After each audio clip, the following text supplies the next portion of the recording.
vamos viéndolo. Entonces, antes que nada, agradezco muchísimo por habernos concedido esta oportunidad de diálogo, porque nos hemos mucho enriquecido, hemos cambiado nuestra postura, hemos cambiado hasta ayer por la noche algunas palabras y hemos definido mejor unos conceptos. Y esto lo vamos a hacer un poco así, juntos, a un trocito cada uno, esperando de no dilatarnos demasiado.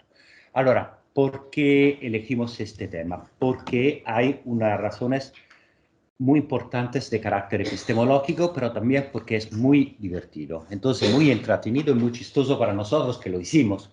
Entonces, yo espero que vamos a controlar nuestra, decimos así, experiencia divertida, poniéndola en categoría científica lo más posible, y vamos a argumentarla. Entonces, la noche de la heroica Valladolid, vamos a ver, sobre la noche y el día no vamos a discutir, pero heroica lo vamos a definir porque es importante esta palabra que también forma el lema de la ciudad, y sobre todo lo que es una reescritura de la historia y por qué se hace esta reescritura de la historia para construir una nueva identidad. Y esto entonces está un poco en la línea de las intervenciones que hemos tenido en estos 2 días, más con un enfoque de historiadores. Esto para nosotros es un problema porque tenemos menos útiles metodológicos, entonces estamos intentando de antropologizarnos, de adquirir más categorías. Entonces, lo que pasa es esto. Hay en la ciudad de Valladolid, que está en Yucatán, claramente una fuerte marca colonial. Fuerte. La ciudad ha sido destruida, reconstruida, hay muchos edificios que son verdaderamente bonitos, pero se está intentando poner de relieve el continuum histórico entre las etapas coloniales, prehispánicas, postcoloniales y actuales. ¿Y cómo trabajan para hacer esto? Esto es la pregunta de qué vale. Entonces, en un paseo de 500 metros, que dicen que son como un tiro de arcabuz, y dura 1 hora y media, hay una performance en el público, en el espacio público. Y es una performance muy interesante porque, según nosotros, puede ser interpretada también como historia pública, ¿no? Como construcción conjunta de un relato histórico, y esto es muy, muy sugerente. Entonces, al mismo tiempo, pero, en esta hora y media ocurren varias dislocaciones o desplazamientos de espacio y de tiempo en la ficción, en la narración, y con diferentes identidades y finalidades. Entonces, lo que intentamos hacer un poco es enfocarnos sobre alguna de ellas. Y al final es un acto colectivo lo que define el éxito, y al cual participa toda la población más los turistas. Entonces está muy mezclada, indígena, no indígena, turistas europeos y turistas mexicanos. Esto es muy interesante. Y además es multimediático porque utiliza sonido, ruidos, palabras, danzas y videomapping. Entonces hubiera sido mejor hacer un video, pero nosotros así lo hacemos con palabras y a ver si. Entonces, vemos algunos de esas territorializaciones o desplazamientos. El primero es epistemológico, insomma, de cuál es el papel de la historia en el tiempo en que vivimos, si se justifica todavía la profesión, la contribución del historiador a la sociedad, la relación entre el pasado y el presente, la continuidad de las identidades a través de una justificación histórica. Un poquito lo hemos visto, y sobre esto no me voy a detener porque lo voy a dejar. El segundo es el problema de la memoria de que hablamos, la memoria de los migrantes, la memoria del desplazamiento, la memoria de los indígenas, la memoria de la comunidad urbana también.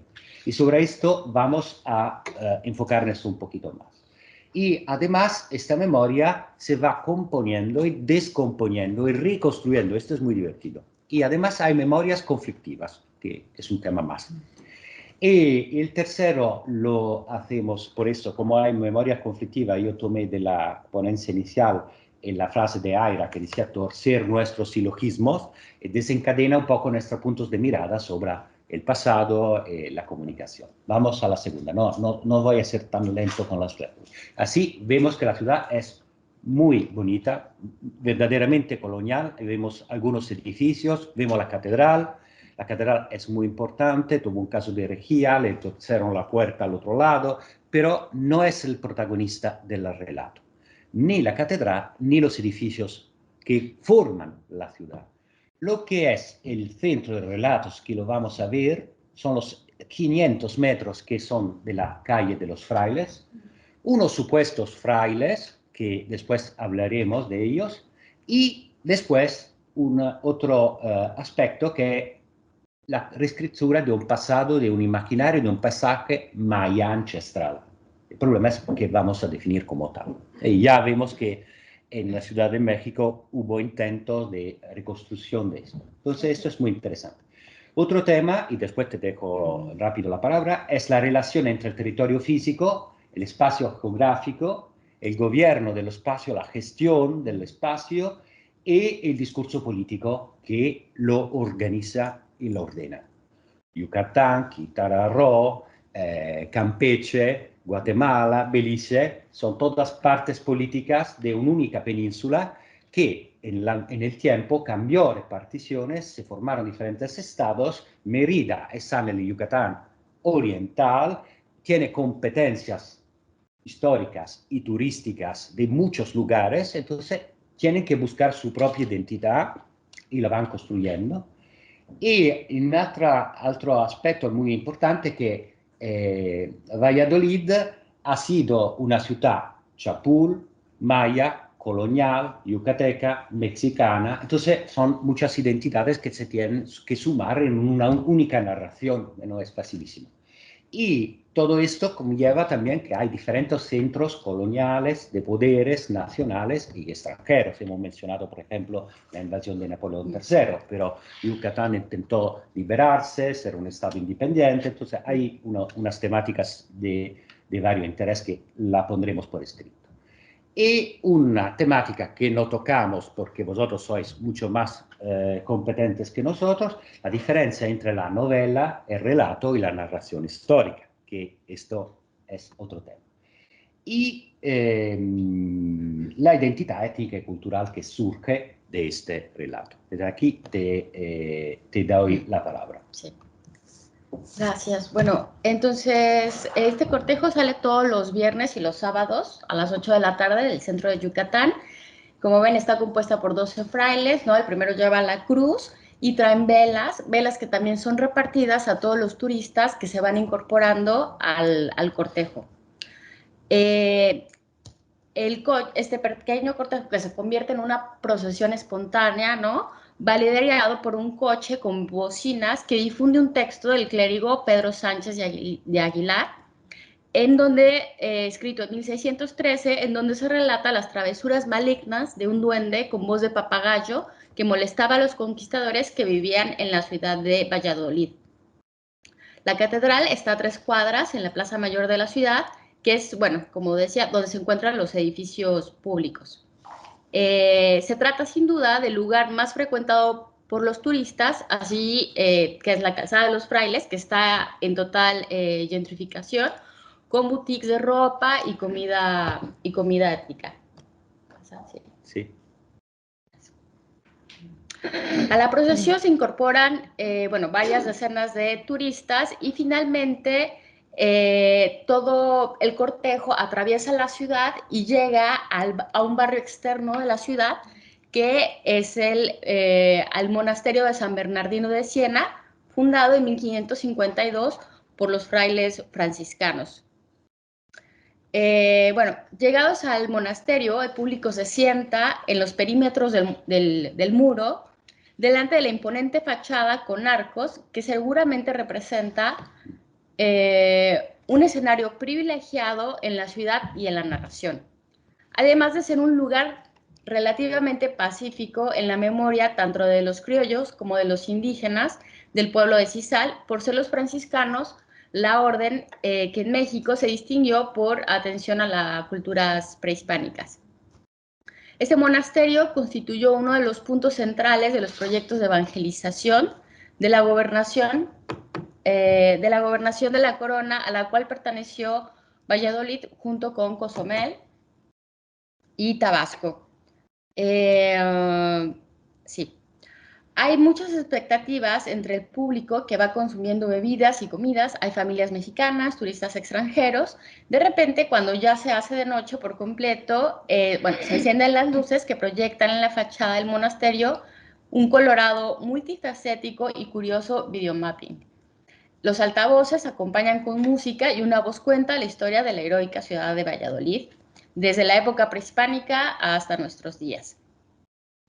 Ante el público sentado delante de la fachada del convento, la narración comienza con la fundación de la ciudad maya Sací, en un pasado maya indefinido.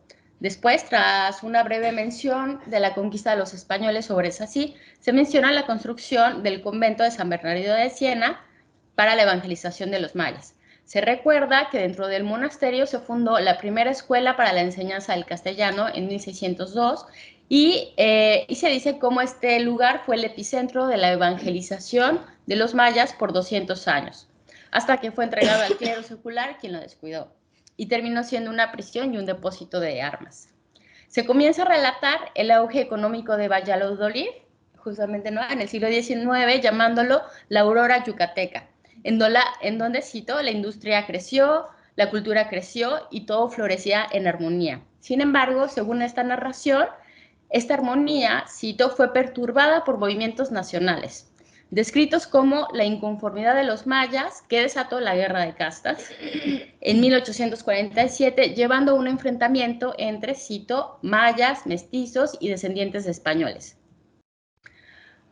Así se narra cómo el avance de los mayas provocó la evacuación de la ciudad de Valladolid, la cual fue abandonada durante varios meses que parecieron décadas. Cito, porque la naturaleza se apropió de los edificios y de las calles de Valladolid y fue recuperada finalmente en 1898. Después de este suceso, se dice que el país se recuperaba con las haciendas henequeras en el gobierno de Porfirio Díaz, el cual trajo bienestar a Valladolid y, bueno, inmediatamente después la voz narrante con un tono festivo termina la presentación señalando cómo la heroica ciudad de Valladolid se encendió la primera chispa de la Revolución Mexicana en 1910.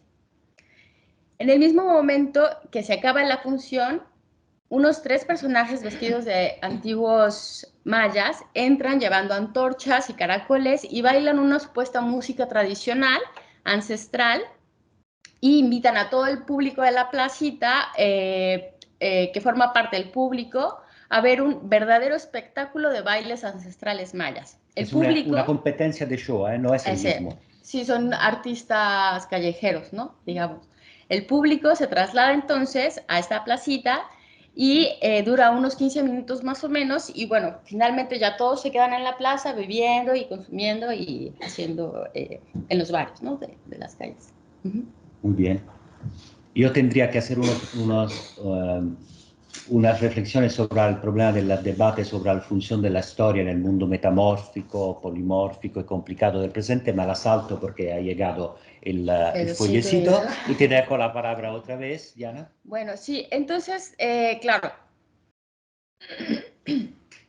toda esta narración no menciona pues, las particularidades territoriales y étnico-culturales de la ciudad de Sací, que pues, se perteneció a la provincia de Cuchacabaló, de la región Cupul, del posclásico, entre el 1900 y 1540 después de Cristo, y que fue una de las principales poblaciones mayas, junto con Chichén Itzá, Popolot, Tizimín, etcétera.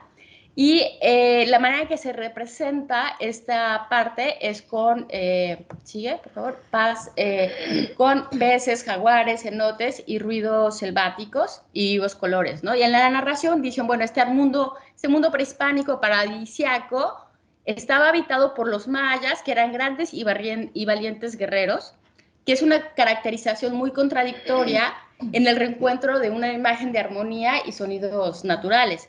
Después llega un fuerte impacto en el videomapping de luces y sonidos con música muy violenta y se proyectan imágenes de la conquista de los españoles de la ciudad. Esto se representa, bueno, con sombras, fuego, llamas, ¿no? Y bueno, efectivamente la resistencia de los mayas Cupul, que según en las fuentes históricas y los estudios existentes, llevó una gran matanza de españoles, pues no viene mencionada, ¿no? Bueno, la ciudad perteneció al adelantado Francisco Montejo y los cupules justamente se rebelaron y hicieron una conjura para matar a los españoles en 1546.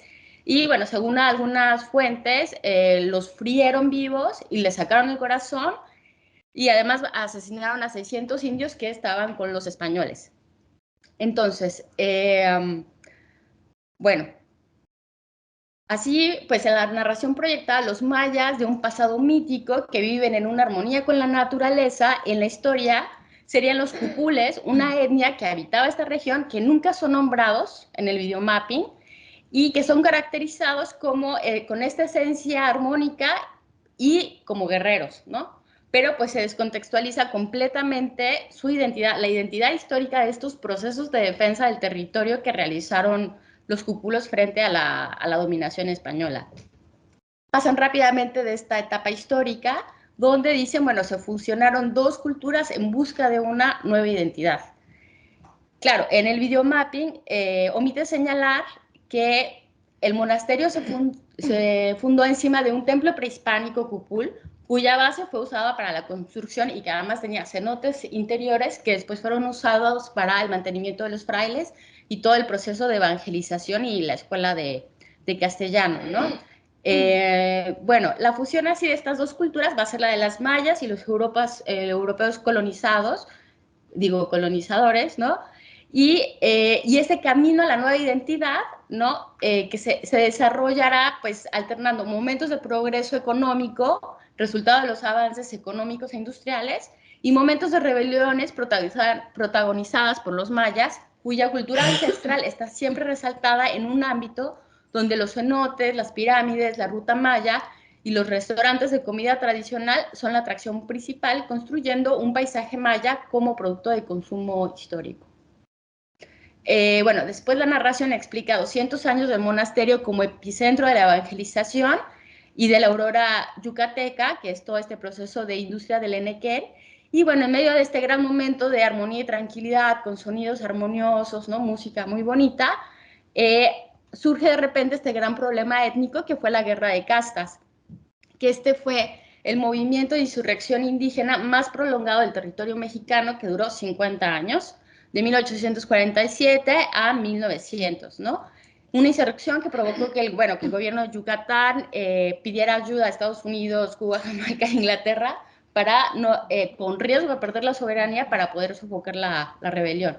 Y efectivamente fue Valladolid, a los alrededores de Valladolid, donde originó y se planificó parte de este movimiento, que esto tampoco se menciona, ¿no? En el videomapping, que tiene una relevancia histórica súper importante, porque en las haciendas de alrededor fue donde los caciques mayas planearon la toma de 200 poblados y ciudades, entre ellos Valladolid y Bacalar, donde los criollos blancos fueron ejecutados por los rebeldes. Bueno, este conflicto social, según la historiografía, que ha sido bastante estudiado, se debió a la explotación y exclusión política de los mayas en el fallido proyecto soberanista que intentó el Estado Federal de Yucatán en el siglo XIX. Entonces, bueno, la guerra de las castas rompe, ¿no? Pasan rápidamente y después se trata pues como del clímax de un momento, ¿no? Ok, entonces, bueno, finalmente todo acaba con otra vez un momento de paz y tranquilidad, donde se proyectan imágenes de ferrocarriles, flores que florecen para escenificar la dictadura de Porfirio Díaz, militar que gobernó México por 30 años, y bueno, después de este momento, a través de armonía, sale como arriba la Revolución Mexicana, ¿no? Otra vez, como un estallido donde se acaba, ¿no? Entonces, bueno, el camino a esta nueva identidad, que parece ser el tema del videomapping, se desarrollaría pues alternando estos dos momentos, ¿no? Y protagonizadas por las rebeliones de los mayas, cuya cultura central pues está siempre siendo resaltada, ¿no? Como un producto histórico, ¿no? Y construyendo también un paisaje, como un paisaje maya, ¿no? Que se convierte en algo que se va a consumir. Un segundito solo porque cambia Perdón. mucho la perspectiva, que ya así es muy, muy rica, es que encontremos un libro del presidente de México que en 2004, después lo escribió también otras veces, en su proyecto alternativo de nación hablaba de, mencionaba la valorización de la experiencia histórica. Entonces, un primer paso. En el mismo 2012, Valladolid recibirá la mención de Pueblo Mágico, que es una distinción muy importante a nivel turístico, de patrimonio cultural, y será producido un diagnóstico de competitividad y sostenibilidad de los pueblos mágicos por el municipio de Valladolid, donde explican cómo construir el pasado y cuál identidad del pasado hay que sacar. Y entonces sacan fuentes, todo esto, y los que nosotros hemos contado así, está deliberadamente elegido por las autoridades políticas. Entonces aquí se habla de una construcción del alto hacia abajo y sin ningún conocimiento de la población, de las comunidades, ni de los indígenas. Ya.